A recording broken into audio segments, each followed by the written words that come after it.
살아계신 하나님의 말씀 에베소서 4장 25절부터 32절까지 말씀 한 절씩 교독하고 32절은 같이 읽겠습니다. 신약 314쪽입니다.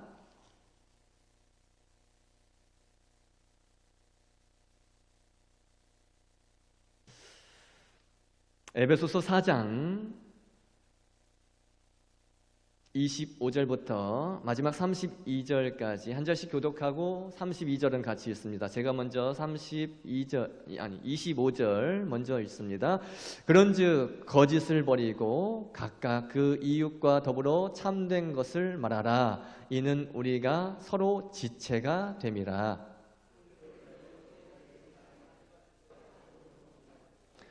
마귀에게 틈을 주지 말라.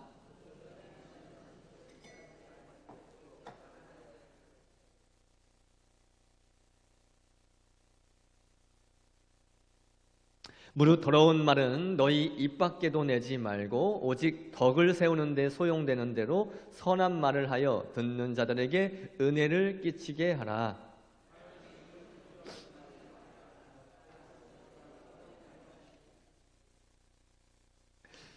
너희는 모든 악독과 노함과 분냄과 떠드는 것과 비방하는 것을 모든 악의와 함께 버리고 서로 친절하게 하며 불쌍히 여기며 서로 용서하기를 하나님이 그리스도 안에서 너희를 용서하심과 같이 하라. 아멘. 성경 암송하겠습니다. 10월달, 11월달 두 달간 암송할 말씀 함께 암송합니다. 시작. 창세기 12장 1절부터 4절까지의 말씀. 여호와께서 아브라함에게 이르시되 너는 너의 고향과 친척과 아버지의 집을 떠나 내가 내게 보여줄 땅으로 가라. 내가 너로 큰 민족을 이루고 내게 복을 주어 내 이름을 창대하게 하리니 너는 복이 될지라. 여호와께서 아브라함에게 이르시되 너는 너의 고향과 친척과 아버지의 집을 떠나 내가 내게 보여줄 땅으로 가라. 내가 너로 큰 민족을 이루고 내게 복을 주어 내 이름을 창대하게 하리니 너는 복이 될지라. 너를 축복하는 자에게는 내가 복을 내리고 너를 저주하는 자에게는 내가 저주하리니 땅의 모든 족속이 너로 말미암아 복을 얻을 것이라 하신지라. 이에 아브라함이 여호와의 말씀을 따라갔고 롯도 그와 함께 갔으며 아브라함이 하란을 떠날 때에 75세였더라.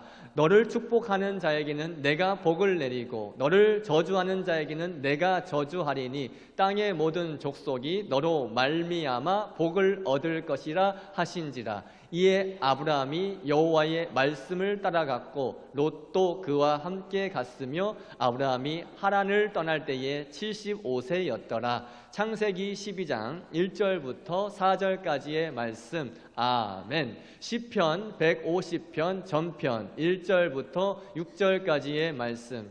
할렐루야. 그의 성수에서 하나님을 찬양하며 그의 권능의 궁창에서 그를 찬양할지어다. 그의 능하신 행동을 찬양하며 그의 지극히 위대하심을 따라 찬양할지어다.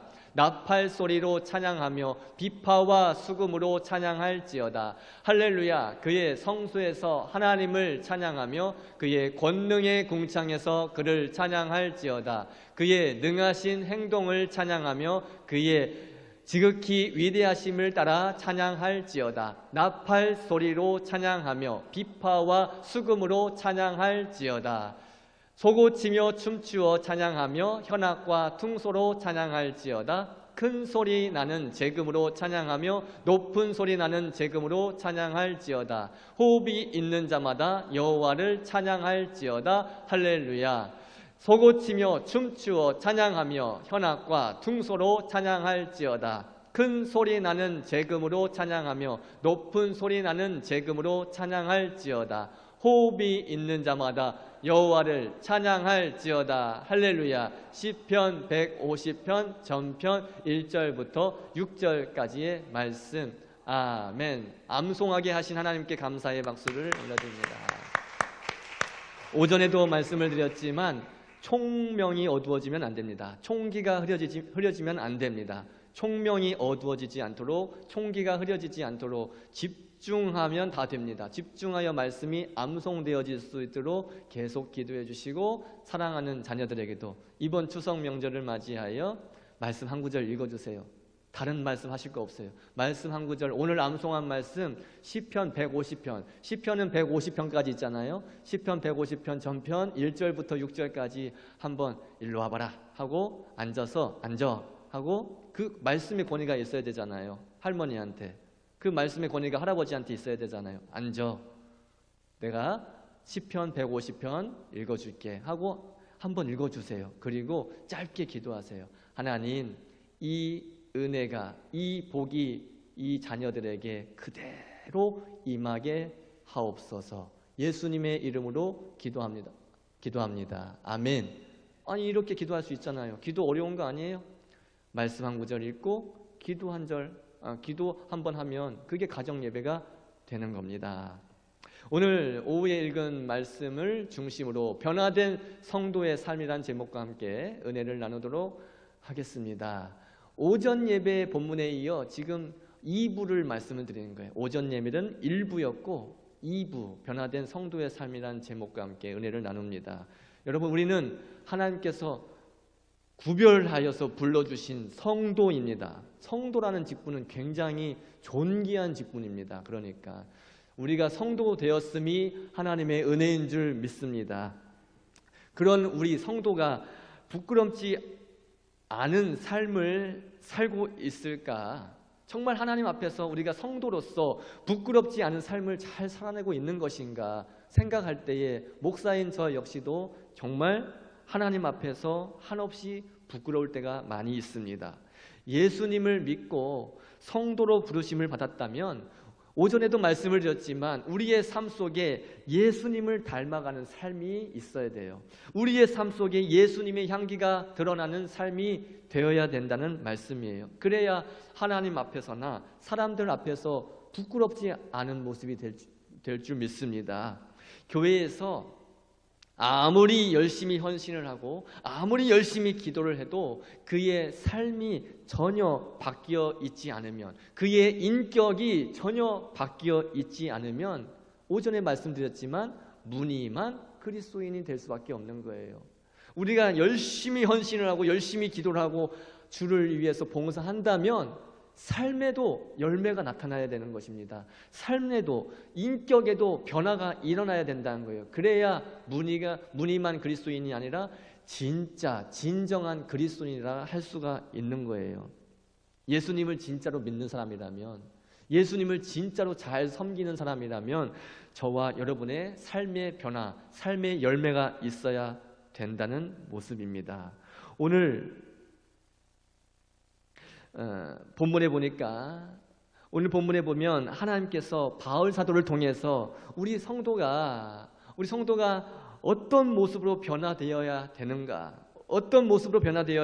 그리고 그런 삶이 하나님을 기쁘시게 할 수 있는 삶이 어떠한 삶인지, 하나님을 기쁘시게 할 수 있는 삶이 어떠한 삶인지를 잘 말씀해 주고 계십니다. 25절 다시 한번 읽어볼까요? 시작. 그런즉 거짓을 버리고 각각 그 이웃과 더불어 참된 것을 말하라. 이는 우리가 서로 지체가 됨이라. 아멘. 먼저 거짓을 버리고 각각 그 이웃과 더불어 참된 것을 말하라라고 말씀을 하십니다.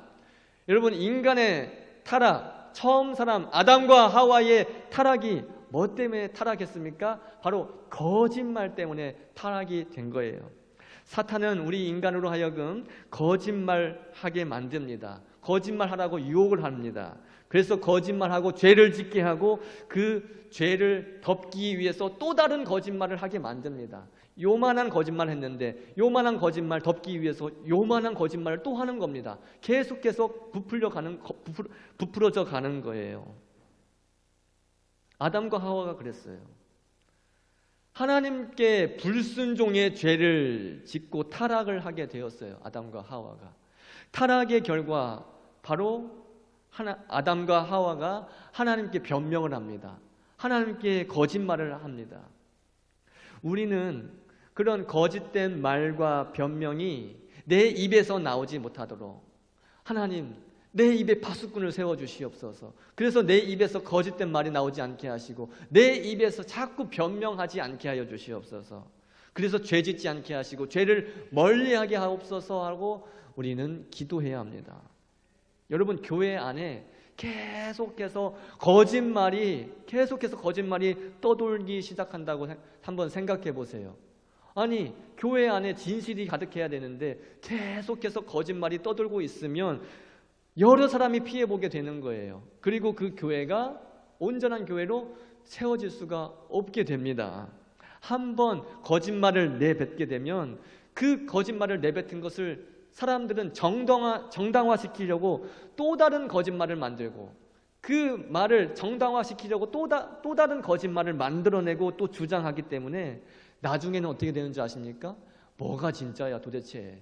뭐가 진짜고 뭐가 가짜인지 가려내기가 힘들게 되는 거예요. 그렇게 거짓말이라는 것은 공동체를 악영향을 끼치는 겁니다. 또 거짓말이라는 것은 사람과 사람 사이를 분리시켜 버리는 거예요.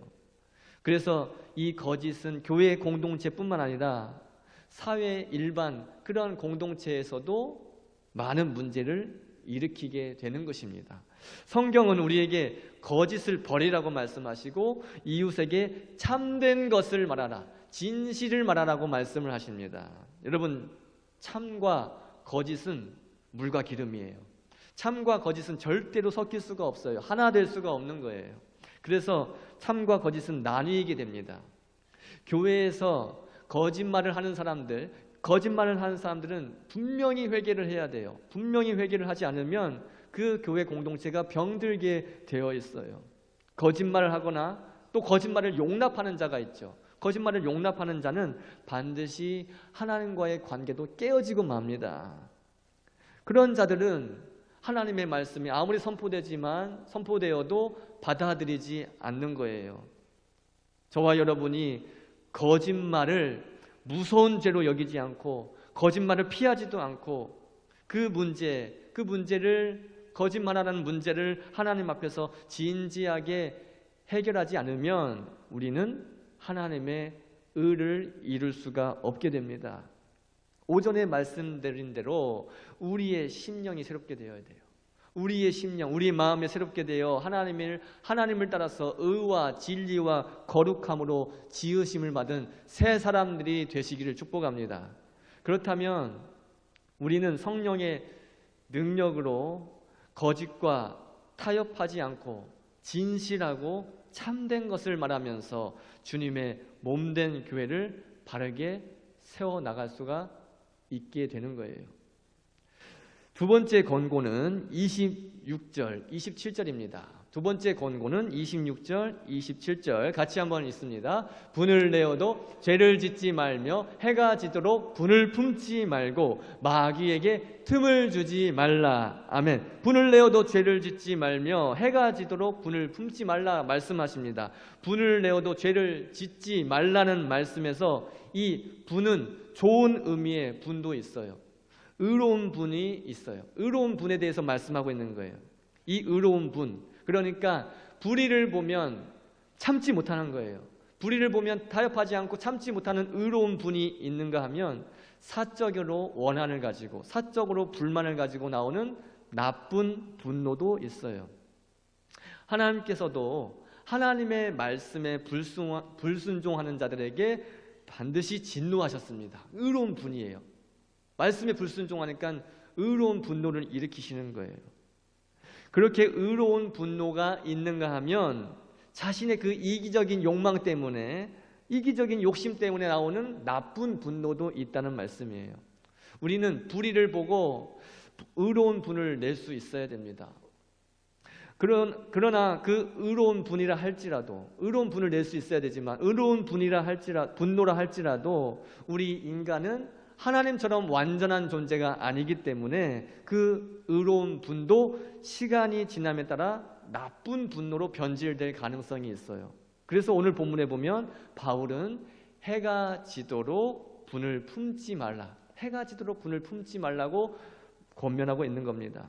왜냐하면 분을 품고 있으면 그걸 풀어야 되는데 품고 있으면 마귀가 틈을 타고 들어오기 쉽기 때문입니다. 분을 품고 있는 것은 우리에게 전혀 도움이 되지 않아요. 분을 품고 있는 것은 우리의 영적으로나 우리의 육적으로 전혀 도움이 되지 않습니다. 아무리 상대방이 잘못을 했다 할지라도 분을 오랫동안 품고 있으면 우리에게 사탄 마귀가 틈을 타고 들어오는 거예요. 그리고 우리를 악하게 만들어 버립니다. 분노를 오랫동안 마음에 품고 있으면 그렇게 사탄에게 이용당하기 때문에 우리 영과 육의 강건함을 위해서라도 분노를 잘 다스려야 한다는 말씀입니다.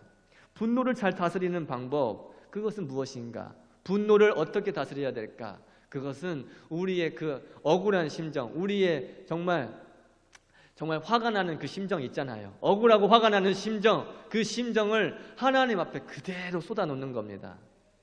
은밀히 보시는 하나님께 그대로 쏟아놓고 그 심정을 고할 때에 모든 문제의 해결은 하나님 아버지께서 해주시는 것입니다.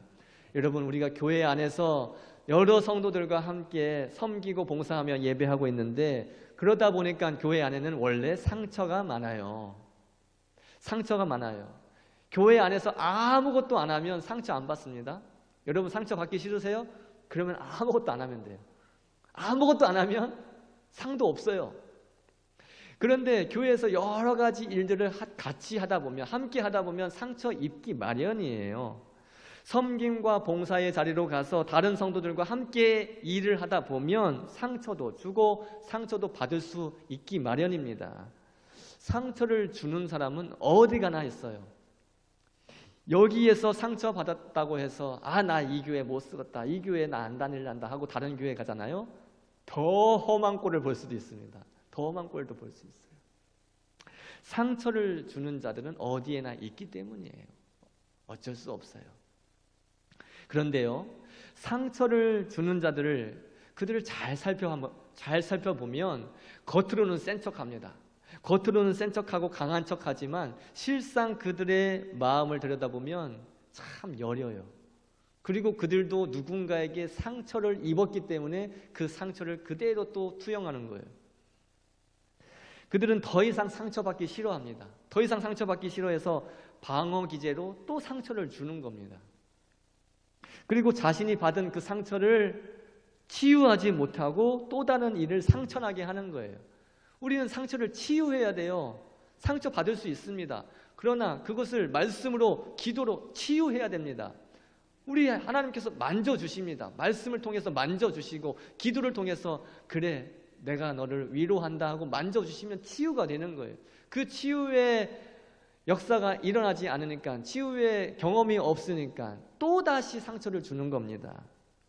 상처를 주는 사람들 주변에는 사람들이 점점점 사라져갑니다. 주변에 사람이 없어요.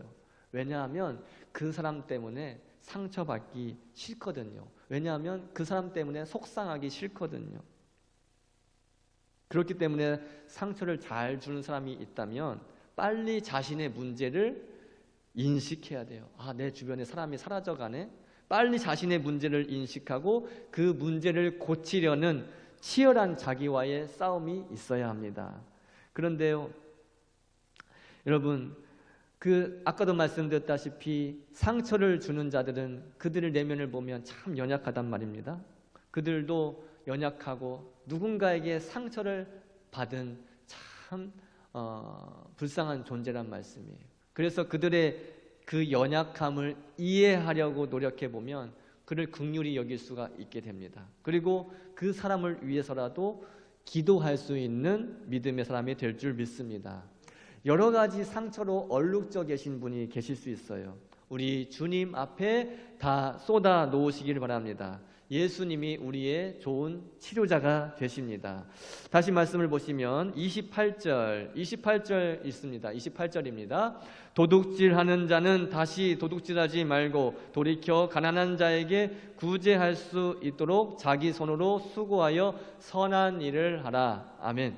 10계명 8계명이 뭡니까? 도둑질하지 말라. 도둑질하지 말라. 남의 것을 몰래 취하면 도둑이고 강제로 취하면 강도입니다. 우리 성도는 도둑이 되어서도 안 되고 강도가 되어서는 더더욱 안 됩니다. 우리는 신실하고 성실하고 진실하게 일을 해서 수확한 열매로 먹고 살아야 됩니다. 성도가 열심히 일해서 수고하고 벌어들이는 것을 가난한 자들을 구제할 수 있기 위함이다 라고 오늘 성경은 말씀하고 있어요. 우리가 열심히 일하는 것, 이유가 무엇입니까? 열심히 수고하고 일하는 이유가 가난한 자들을 구제할 수 있도록. 그러니까 교회는 구제와 선교에 앞장서 나가야 돼요. 저는 기도합니다. 우리 독천교회 구제와 선교를 앞장서 나가며 모델적인 교회가 되게 하여 주시옵소서. 주보에 다 기록할 수 없을 정도로 많은 곳을 후원하고 많은 교회와 기관들, 선교사님들을 후원할 수 있는 교회가 되게 하여 주시옵소서. 우리가 그렇게 선교하고 구제하면 여러분 하나님의 복이 쏟아지게 임할 줄 믿습니다. 여러분 물질에 여유가 있는 분들 계시죠? 물질에 여유가 있는 분들은 궁핍한 자들을 잘 돌보고 나누어 줄 수 있어야 돼요. 그게 바로 하나님 나라의 원리입니다. 그게 바로 성경의 원리입니다. 특히 교회 공동체 안에서 궁핍한 자가 있으면 서로 나누어야 한다는 것이 성경 여러 곳에서 발견될 수 있는 가르침이라는 말씀이에요. 자, 29절 30절 이어서 읽죠. 29절 30절 시작. 무릇 더러운 말은 너희 입 밖에도 내지 말고 오직 덕을 세우는데 소용되는 대로 선한 말을 하여 듣는 자들에게 은혜를 끼치게 하라. 하나님의 성령을 근심하게 하지 말라. 그 안에서 너희가 구원의 날까지 인치심을 받았느니라. 아멘. 말이라는 것은 우리 마음에 생각하는 것이 입 밖으로 나오는 것이 바로 말입니다. 악한 사람이 예수님을 주인으로 받아들이면 그의 마음이 변화되게 되어 있습니다. 예수님을 받아들이고 예수님을 주인으로 모셔드리면 그의 마음이 깨끗해지고 거룩해집니다. 그러므로 그리스도인들의 입에서는 깨끗한 말이 나와야 되는 거예요. 물론 실수할 수도 있겠죠. 깨끗한 말만 나오면 좋겠는데 실수할 수 있어요.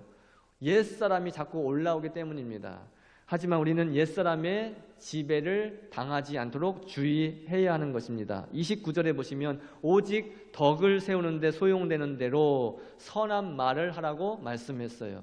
우리는 이 입에서 나오는 말을 통해서 상대방에게 나쁜 영향을 주어서는 안 됩니다. 추석을 맞이하여 사랑하는 친척들 또 자녀들을 만나는데 상대방에게 나쁜 말 하지 마십시오. 선한 말을 하십시오. 우리 성도는 적절한 말, 적절한 때에 선한 말을 해서 상대방의 마음을 바로 잡아주고 또 그들의 믿음을 세워갈 수 있게 해야 돼요. 무엇보다 우리가 선한 말을 해서 듣는 이로 하여금 은혜가 되도록 해야 된다는 말씀입니다. 30절 보시면 하나님의 성령을 근심하게 하지 말라는 말씀이 있어요. 더러운 말, 은혜가 되지 않는 말, 상대방을 해치는 말, 그런 말을 하는 것이 아니라 은혜의 말을 해야 돼요. 은혜로운 말, 덕이 되는 말, 믿음의 말을 해야 돼요. 상대방을 해치는 말은 성령을 근심시키게 만드는 것입니다. 은혜가 되지 않는 말을 하면 성령을 근심시키게 되는 거예요. 표준 세번역에는 성령을 근심하게 하지 말라는 그 말씀을 성령을 슬프게 하지 말라라고 번역이 되어 있어요. 우리는 성령을 근심시켜서는 안 됩니다. 성령을 슬프게 해서도 안 됩니다. 성령 안에서 구원의 날까지 인치심을 받은 저와 여러분은 성령을 근심시켜서는 안 됩니다. 이제 마지막 31절, 32절 같이 읽죠. 시작. 너희는 모든 악독과 노함과 분냄과 떠드는 것과 비방하는 것을 모든 악의와 함께 버리고 서로 친절하게 하며 불쌍히 여기며 서로 용서하기를 하나님이 그리스도 안에서 너희를 용서하심과 같이 하라. 아멘. 여기에 보면 공격적인 성품이 5가지가 나옵니다. 악독과 노함과 분냄과 떠드는 것과 비방하는 것. 우리 성도의 삶 속에서 나오면 안 되는 것들입니다. 악독이라는 것은 쓴 마음이라고 표현할 수가 있어요. 쓴 마음. 자신이 상처를 받았을 때 생기는 감정, 그게 바로 원한을 품고 있는 감정, 그게 바로 악독입니다. 성격이 공격적인 사람이 있어요. 성격이 공격적인 사람은 자신이 언젠가는 복수를 하고 만다라고 생각을 하고 살아갑니다. 상대방에게 받은 것보다 몇 배로 더 갚아줘야 직성이 풀리는 사람들이 있어요. 그것은 근데 잘못된 생각입니다. 그렇게 하면 점점 상처는 커져가는 거예요. 점점 그 상대방과 자신과의 관계가 고립이 되고 병들 뿐입니다. 복수하려고 하지 마세요. 하나님께 맡기세요. 우리 인간들은 인간인지라 마음의 상처를 안 받고 살 수는 없겠죠. 그렇지만 그 상처를 계속 안고만 있으면 골마버리고 터지고 나중엔 치료하기가 불가능해질 수가 있습니다. 마음의 상처는 치료를 받아야 됩니다. 그런데 그 치료의 전문가가 바로 우리 예수님이십니다. 예수님께 모든 것을 아뢰고 영적으로 상담을 받을 때에 우리 마음의 상처가 깨끗하게 치료될 줄 믿습니다. 저도 치료를 받아야 돼요. 여러분들도 우리 주님께 치료를 받으십시오. 치료를 안 받으면, 그 마음의 병을 치료를 안 받으면 우리 교회 공동체에 해를 끼칠 뿐입니다. 노함과 분냄은 화를 벌컥벌컥 내는 거죠. 욱한다고 그러죠. 저는 이 욱한 사람들, 글쎄요, 벌컥벌컥 경우에 맞지 않게 과도하게 화를 내는 사람이 있어요. 과도하게 반응하는 거예요. 아니 꼭 그렇게 화를 안 내도 되는 건데 왜 이렇게 화가 많은지 벌컥벌컥 화를 내는 사람들. 그렇게 하면 상대방이 놀라요. 상대방을 놀래고 또 상처를 받을 수가 있어요. 아니 절대로 저렇게까지 화를 낼 상황이 아닌데 왜 이렇게 화가 나 있지? 저렇게까지 화낼 상황이 아닌데 왜 저렇게 욱하지? 그런 경우가 있지 않습니까? 삼가 조심해야 됩니다. 욱하는 성질 때문에 가족과 또 교회 공동체에 좋지 않은 영향을 주기 때문에 자신의 그 화가 다 있죠. 잘 다스리시기 바랍니다. 떠드는 것, 고함치는 것이죠. 이것은 상대방에게 큰 소리로 모욕하는 것입니다. 여러분, 목소리가 커야 이긴다라는 그런 생각 갖고 있는 사람 있으시죠? 목소리가 커야 이긴다고 생각하는 사람이 있어요. 그런데 어리석은 것입니다. 목소리가 크다고 이기는 게 아니에요. 나중에는 다 손가락질 당합니다. 에이, 저렇게 모진한 사람. 목소리 크다고 이기는 게 아니에요. 비방하는 것은 남을 헐뜯는 것이죠. 남을 헐뜯고 욕설하는 것입니다. 교회에 마음에 들지 않는 사람이 있을 수 있어요. 교회에 마음에 들지 않는 사람이 있을 때 그를 예수 그리스도의 사랑으로 품어주시기 바랍니다. 예수님의 사랑으로 품지 못하고 자꾸 헐뜯고 생각만 하면 또 욕하고 뒷담화하고 왕따시키고, 그것은 다 사탄 마귀가 시키는 일이에요. 그런 일은 교회를 분리시키는 사탄의 장난이기 때문에 절대 이용당하지 마십시오. 마지막으로 그 모든 것을 싹 종합해가지고 그 모든 악한 것들 악의와 함께 버리라 라고 말씀하십니다. 상대방에게 악독, 원한을 품는다던가 노하고 분을 낸다던가 불쑥불쑥 화를 낸다던가 고함치고 모함하고 비방하는 일, 그러한 모든 악한 마음은 새 사람을 입은 성도 신분에 맞지 않기 때문에, 새 사람 된 우리 성도의 신분에 맞지 않기 때문에 다 쓰레기 처분해서 버리라는 말씀이에요. 여러분, 하나님 중심, 말씀 중심, 교회 중심이 아닌 나 중심, 우리 집안 중심, 내 자식 중심으로 살아가기 때문에 악독, 노함, 분냄, 고함 치는 것, 비방이 나오는 거예요. 다 자기 중심 때문에 자기가 중심이 되려고 하기 때문에 그런 악한 것들이 나오는 거예요. 그런 악한 습성은 인간 누구에게나 다 있기 마련인데 그 습성을 버리기 위해서는 부단하게 자기 부인과 자기 십자가의 훈련이 있어야 됩니다. 그래야 예수님을 닮아갈 수 있어요. 그래야 예수님을 따라갈 수가 있게 됩니다. 남을 나보다 낮게 여기십시오. 내가 그렇게 귀하면 옆에 앉은 성도도 굉장히 귀한 존재입니다. 내 자식이 그렇게 귀하면 다른 자식도 진짜 귀한 존재입니다. 내 자식 좋은 거 먹이듯이 다른 자식도 귀하게 여기고 다른 자식도 축복할 수 있어야 돼요. 누구를 대하든지 주를 대하듯이 대할 때에 내 안에 있는 악한 습성들이 사라지게 될 줄 믿습니다. 마지막 32절에도 악한 습성을 버리고 어떻게 하라고 가르쳐 주시느냐 하면 서로 친절하게 하며, 같이 읽죠. 32절 시작. 서로 친절하게 하며 불쌍히 여기며 서로 용서하기를 하나님이 그리스도 안에서 너희를 용서하심과 같이 하라. 아멘. 서로 친절하게 하라고 말씀하십니다. 친절한 여러분이 되시길 축복합니다. 친절한 사람 주변에는 사람들이 많이 몰리게 되어 있어요. 다른 사람이 어떻게 사는지, 뭐 입고 사는지, 뭐 먹고 사는지 거기에 관심 있는 것이 아니라 다른 사람이 어려움은 없는지, 다른 사람이 힘들어하고 있진 않는지, 정말 불편해서 눈물 흘리고 있진 않는지, 그런 것에 관심이 가진 사람이 친절한 성도예요. 그것을 잘 캐치해서 그 사람의 어려움을 도와주는 겁니다.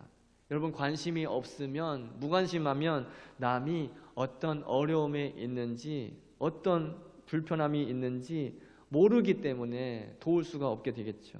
그러므로 우리 성도들은 다른 이에게 관심을 가지시고 잘 살펴서 어려움이 없도록 해야 합니다. 둘째로 불쌍히 여기라고 합니다. 우리 하나님의 자비하심입니다.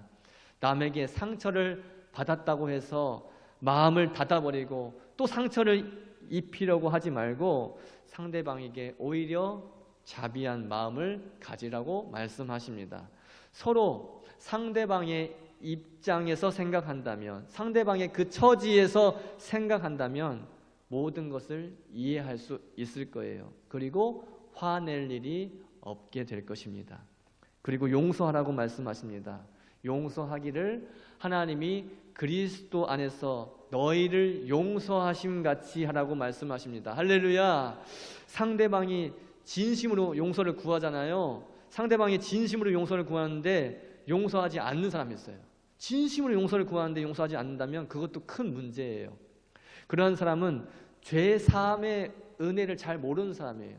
우리도 죄 사함의 은혜를 받았는데, 우리도 용서함의 은혜를 받았는데 상대방이 진심으로 용서를 구하면 받아줘야 되죠.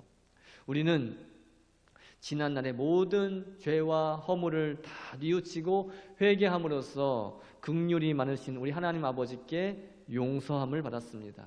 그렇기 때문에 그 죄 사함을 받은 저와 여러분은 누가 우리에게 용서를 구할 때에 예수님의 마음으로 용서해 주어야 하는 것입니다. 하나님께서 죄인 중에 괴수 같은 저와 여러분을 용서하시고 예수님의 십자가의 대속 죽으심으로 살려주셨습니다. 이 은혜를 받은 자로서 우리도 긍휼히 여기고 용서할 수 있기를 축복합니다. 말씀을 맺습니다. 우리 성도는 예수님으로 인해서 새 사람이 되었어요. 새 사람이 된 우리 성도들은 과거와는 전혀 다른 삶을 살아야 됩니다. 불신자들도 그것을 너무도 잘 알고 있어요. 너 예수님 믿는다며, 너 예수님 믿고 새 사람이 됐다면서, 그러면 뭔가 좀 나랑은 달라야 되는 거 아니야? 그러면서 우리에게 요구하는 게 있어요. 우리에게 기대하는 게 있다는 말씀이에요. 우리의 말, 행동, 생각, 그들과는 좀 다른 모습을 기대하고 있는 거예요. 불신자들이 우리를 이상한 사람 취급하고 우리를 따돌리고 우리를 향해 손가락질을 하고 있다면 우리가 하나님의 자녀로서 잘 살아가고 있는 거예요. 왜냐하면 쟤는 왜 나하고 틀린 모습이 있지? 나랑 왜 다른 모습이 있지? 그러면서 쟤는 별종 같은데, 그런 마음을 가지고 우리를 그들의 그룹에 끼워주지 않습니다. 우리를 따돌립니다. 우리를, 예수님 잘 믿는 우리를 이상한 사람 취급합니다. 그렇다면 우리가 예수님을 잘 믿고 있다는 거예요. 우리가 하나님의 자녀로서 잘 살고 있다는 증거예요. 그런데 반대로 우리가 너무도 이기심이 많아요. 우리가 이기심이 많고 너무도 인색하고 냉담하고 또 무관심하다면 세상으로부터, 믿지 않는 자들로부터 비판을 받게 될 것입니다. 손가락질을 당하게 될 거예요. 그것은 우리가 세상에서 소금과 빛의 역할을 잘 감당하지 않았기 때문이에요. 우리가 성도로서 구제와 선교 그리고 선한 일에 힘을 쓰고 참된 말, 선한 말, 그리고 은혜를 끼치는 말, 그런 말들을 하면서 선한 영향력, 거룩한 영향력을 끼치기를 간절히 소망합니다. 또한 하나님의 성품으로 서로 친절하게 여기십시오. 그리고 불쌍히 여기며 서로 용서하는 아름다운 변화된 성도의 삶을 살아가는 저와 여러분이 되시기를 예수님의 이름으로 간절히 축원합니다. 기도하겠습니다. 하나님 아버지 감사합니다. 오전에 이어 오후에도 복된 말씀 주시고 변화된 성도의 삶을 어떻게 살아가야 되는지 구구절절 잘 가르쳐 주셔서 감사합니다. 오늘 말씀을 잊지 않고 우리가 변화된 삶으로 하나님을 기쁘시게 하는 삶으로 살아내는데 부족함이 없게 하여 주시옵소서. 예수님을 믿는 성도로서 우리의 말과 생각과 행동이 변화되게 하여 주시옵시고, 믿지 않는 자들이 우리를 바라볼 때에 살아계신 하나님의 그 놀라운 능력을 경험할 수 있게 하여 주시고, 우리 하나님을 만날 수 있는 길이 열리게 하여 주시옵소서. 이번 추석을 맞이하여 사랑하는 가족들을 만날 때에 우리의 변화된 모습, 새 사람 된 모습을 보여줄 수 있게 하여 주시어 전도가 되게 하여 주시고, 다 같이 예수님 믿고 함께 구원의 길로 들어설 수 있도록 은혜를 내리어 주시옵소서. 감사드리며 예수님의 존귀하신 이름으로 기도 올리옵나이다. 아멘. 다 같이 찬송가 325장 찬송합니다. 325장입니다.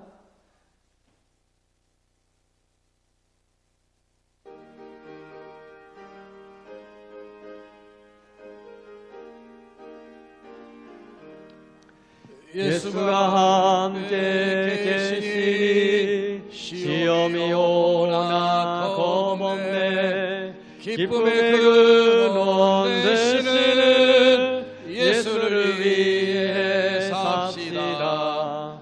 날마다 주를 섬기며 언제나 주를 기리고 그 사랑 안에 살면서 딴 길로 가지 맙시다. 4절합니다. 주께서 심판하실 때 잘했다 칭찬하리니 이러한 상급 받도록 예수를 위해 삽시다. 날마다 주를 섬기며 언제나 주를 기리고 그 사랑 안에 살면서 딴 길로 가지 맙시다. 아멘. 지금은 우리 주 예수 그리스도의 은혜와 하나님 아버지의 무한하신 사랑과 성령의 교통하심이 예수 그리스도를 믿고 예수님의 은혜로서 변화된 성도의 삶을 살아가기를 소망하며 하나님께만 영광 돌리는 성도의 삶을 살아가기를 소망하는 사랑하는 우리 모든 성도들과 사랑하는 우리 다음 세대들 머리 위에 지금부터 영원토록 함께 계실지어다. 아멘.